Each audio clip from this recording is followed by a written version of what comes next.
Assalamualaikum warahmatullahi wabarakatuh. Nama saya Biliansa Kartadenata dengan NPM 17520111086. Di sini saya akan menjelaskan tentang pengertian dari hukum pidana internasional dengan tema sejarah perkembangan hukum pidana internasional dan hubungan hukum pidana internasional dengan hukum pidana nasional. Yang pertama, saya akan menjelaskan tentang dari pengertian dari hukum pidana internasional itu sendiri. Jadi, hukum pidana internasional itu sendiri merupakan bagian dari aturan internasional yang dirancang untuk melarang kategori kejahatan tertentu. Hukum pidana internasional juga dapat dikatakan sebagai hukum pidana nasional yang memiliki aspek internasional hukum pidana internasional. Pada hakikatnya, diberlakukan pada hukum antar bangsa tanpa mengesampingkan prinsip-prinsip internasional.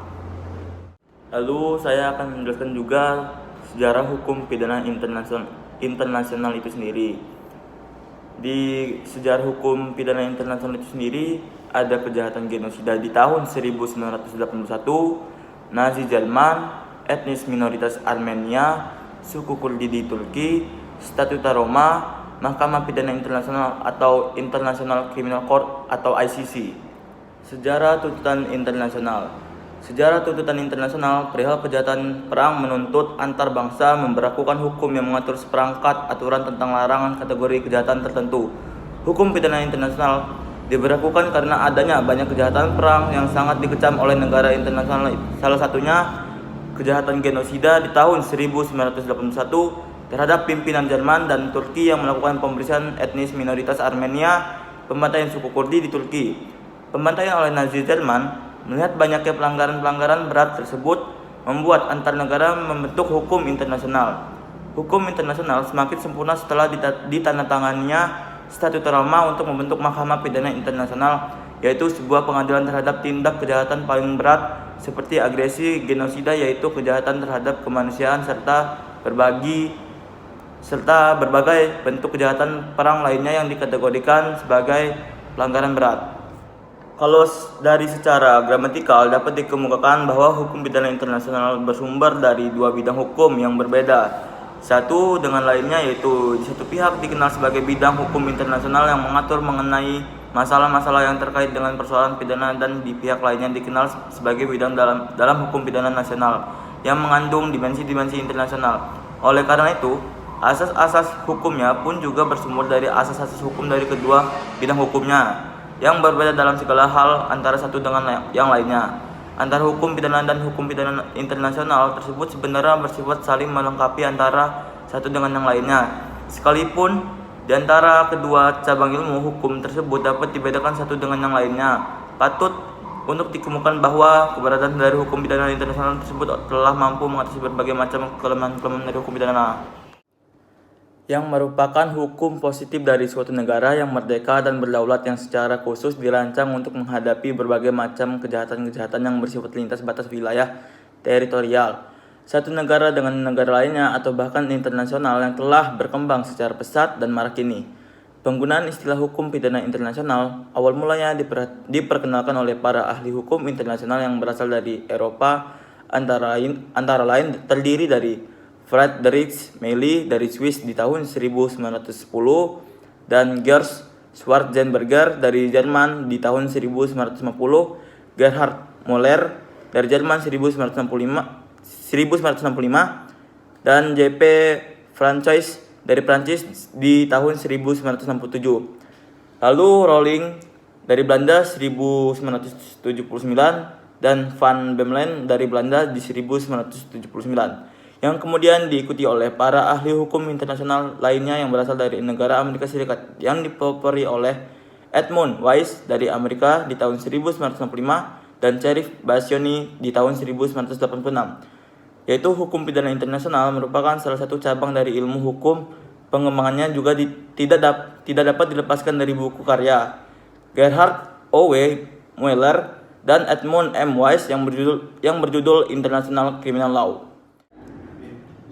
yang kemudian dilanjutkan Bascioni dan V. Nada di tahun 1986 dengan bukunya yang berjudul A Treatise on International Criminal Law.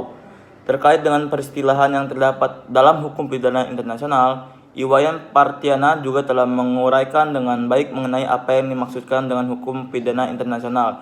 dan kejahatan internasional, hukum pidana transnasional dan kejahatan transnasional, serta hukum pidana nasional yang berdimensi internasional dan kejahatan nasional yang berdimensi internasional. Dalam istilah hukum pidana internasional telah menunjukkan adanya sekumpulan kaidah-kaidah dan asas-asas hukum pidana yang mengatur tentang kejahatan internasional. Kaidah-kaidah dan asas-asas hukum pidana yang mengatur tentang kejahatan internasional tersebut dapat ditemukan dalam berbagai macam bentuk perjanjian internasional, baik bilateral maupun multilateral, yang substansinya, materinya secara langsung maupun tidak langsung mengatur tentang kejahatan internasional. Di antaranya adalah Konvensi tentang Genosida di tahun 1948, Konvensi tentang Kejahatan Penerbangan Internasional dalam Konvensi Tokyo di tahun 1963, Konvensi Den Haag di tahun 1970, Konvensi Montreal di tahun 1971, Konvensi tentang Apartheid tahun 1973, dan yang terakhir Konvensi Palermo di tahun 2000 tentang Transnational Organized Crime. Termasuk pula di dalamnya perjanjian ekstradisi yang dilakukan oleh dua negara dan lain sebagainya. Sementara itu, istilah kejahatan internasional dimaksudkan sebagai upaya untuk menunjukkan adanya suatu peristiwa kejahatan yang sifatnya internasional atau yang bersifat lintas batas negara atau yang menyangkut kepentingan dari dua atau lebih negara. Dalam istilah hukum pidana internasional telah menunjukkan adanya sekumpulan kaidah-kaidah dan asas-asas hukum pidana yang mengatur tentang kejahatan internasional. Kaidah-kaidah dan asas-asas hukum pidana yang mengatur tentang kejahatan internasional tersebut dapat ditemukan dalam berbagai macam bentuk perjanjian internasional, baik bilateral maupun multilateral, yang substansinya, materinya secara langsung maupun tidak langsung mengatur tentang kejahatan internasional, dan termasuk pula di dalam perjanjian ekstradisi yang dilakukan oleh dua negara dan lain sebagainya. Sementara itu, istilah kejahatan internasional dimaksudkan sebagai upaya untuk menunjukkan adanya suatu peristiwa kejahatan yang sifatnya internasional atau yang bersifat lintas batas negara atau yang menyangkut kepentingan dari dua atau lebih negara. Dalam hal ini dapat dikemukakan beberapa contoh yang termasuk dalam kejahatan internasional, antara lain meliputi self-free, pirasi, terorisme, pelanggaran HAM yang berat, cybercrime, dan lain-lain. Sementara itu, yang dimaksudkan dengan hukum pidana internasional mengandung pengertian bahwa adanya sekumpulan kaidah-kaidah dan asas-asas hukum yang mengatur tentang kejahatan yang bersifat transnasional atau lintas batas wilayah negara merdeka dan berdaulat satu dengan yang lainnya. Dalam hal ini, hukum suatu negara yang merdeka dan berdaulat tidak semata-mata berlaku di dalam batas-batas wilayah satu negara, akan tetapi berlaku dengan melintasi batas-batas wilayah dua atau lebih negara. Dengan demikian, terkait dengan adanya kejahatan yang bersifat transnasional ini, maka hukum pidana nasional masing-masing negara itu dapat diterapkan hukum pidana internasional terhadap kejahatan tersebut. Dengan kata lain, hukum pidana transnasional lebih menekankan pada berlakunya hukum pidana nasional suatu negara keluar batas-batas wilayah negara yang bersangkutan dan sampai pada tahap tertentu hukum pidana nasional negara tersebut akan berhadapan dengan hukum pidana nasional negara-negara lainnya. Selanjutnya, jika diperbandingkan antara hukum pidana internasional dan hukum pidana transnasional, perbedaan akan tampak bahwa di dalam hukum pidana internasional lebih menekankan pada aspek-aspek internasional yang berdiri sendiri, sedangkan dalam hukum pidana transnasional lebih menekankan pada aspek nasional atau domestik yang keluar batas-batas wilayah atau suatu negara yang merdeka dan berdaulat. Hukum pidana nasional yang berdimensi internasional dimaksudkan untuk menunjukkan pada pengertian tentang adanya sekumpulan kaidah-kaidah dan asas-asas hukum pidana nasional yang mengandung dimensi-dimensi internasional. Demikian pula halnya yang dimaksudkan dengan kejahatan nasional yang berdimensi internasional juga merujuk pada adanya kejahatan nasional yang mengandung dimensi internasional. Untuk mengetahui suatu kejahatan nasional tersebut telah mengandung dimensi internasional, perlu diperhatikan hal berikut. Yang pertama, dimensi-dimensi internasional dari hukum pidana nasional bisa saja pada hukum pidana nasional itu diberlakukan ke luar batas-batas wilayah negara yang bersangkutan. Misalnya pemberlakuan hukum pidana nasional terhadap kejahatan yang terjadi di dalam wilayah negara tetapi menimbulkan korban yang berada di luar wilayah negara, seperti korban-korban di laut lepas. Yang kedua, dimensi-dimensi internasional dari kejahatannya adalah kejahatan dengan segala akibatnya itu tidak terjadi semata-mata di dalam batas wilayah negara yang bersangkutan, tetapi juga di wilayah negara lain sehingga tersangkut kepentingan atau hukum nasional negara atau negara-negara lainnya. Suatu kejahatan yang dilakukan di suatu negara ternyata dapat pula menimbulkan korban di berbagai negara. Dalam hal ini dikemukakan suatu contoh kejahatan pemalsuan mata uang yang dilakukan di wilayah suatu negara dan kemudian diedarkan ke negara-negara yang mata uangnya dipalsukan. Yang ketiga, bahkan dimensi internasionalnya itu bisa terjadi pada subjek hukumnya, baik subjek hukum sebagai si pelaku maupun korban dari kejahatan tersebut.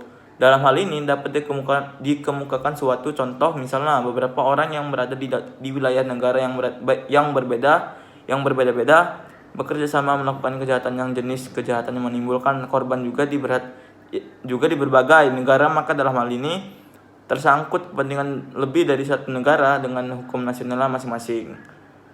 Berdasarkan uraian tersebut menunjukkan bahwa tidaklah mudah untuk membedakan antara satu dengan lainnya karena dalam suatu kejahatan yang digolongkan sebagai kejahatan internasional sekaligus juga mengandung aspek transnasional maupun dimensi internasional lainnya. Dengan kata lain, dapat dikemukakan bahwa penggunaan masing-masing istilah itu hanya menunjukkan perbedaan pada sudut pandang dan penekanan saja dari pihak-pihak yang menggunakannya. Apakah suatu kejahatan itu dipandang dari sudut pandang internasional, transnasional ataukah nasional? Penekanannya pada aspek internasional. Transnasional ataukah dipandang dari segi hukum pidana nasional dengan dimensi-dimensi internasional. Dalam hal ini yang terpenting adalah bahwa dari istilah yang beragam tersebut sebenarnya semuanya menunjuk pada objek yang sama, yaitu menyangkut suatu kejahatan yang menjadi musuh bersama umat manusia atau hostis humanis generis.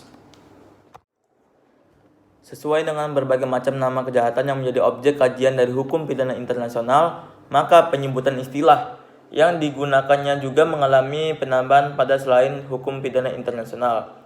Sesuai dengan kondisi dan realitas yang ada, penggunaan beberapa istilah yang sering dipergunakan sebagai kesamaan dari penggunaan istilah hukum pidana internasional.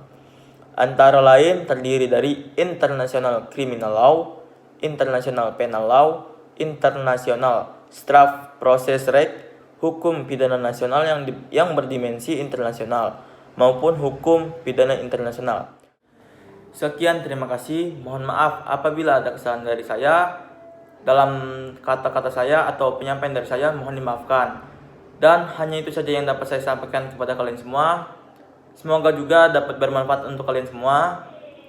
Pamit undur diri. Nama saya Biliansa Kartadinata dengan NPM 17520111086. Wabillahi taufiq walhidayah. Wassalamualaikum warahmatullahi wabarakatuh.